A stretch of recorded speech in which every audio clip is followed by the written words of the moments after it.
Le thème de mon enseignement ce matin, c'est « Ce que tu ne détruis pas aujourd'hui te détruira demain ». Josué 11, 18 à 23. Dites avec moi Gaza, Gath, Asdod.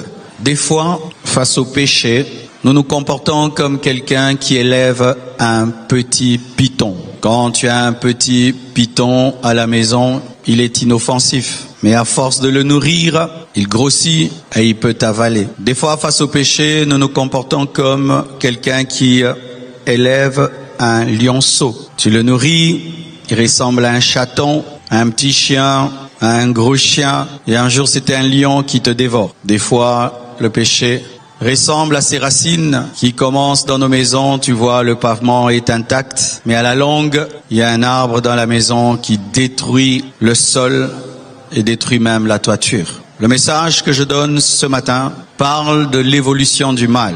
Dans l'Ancien Testament, lorsque la Bible parle du péché, la Bible compare le péché à la lèpre.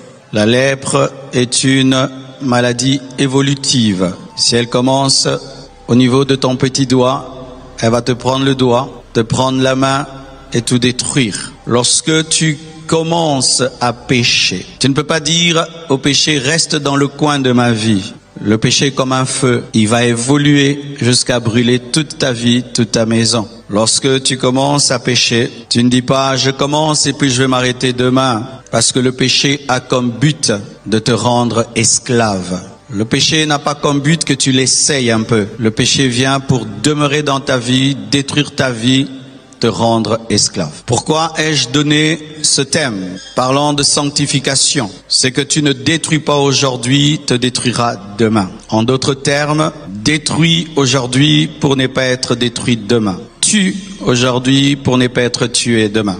Quand Dieu te dit de tuer, c'est te séparer de tout mal, te séparer de tout péché, de te séparer de toute désobéissance. Dans ce contexte, Moïse reçoit l'ordre de Dieu de détruire tous les Anakim.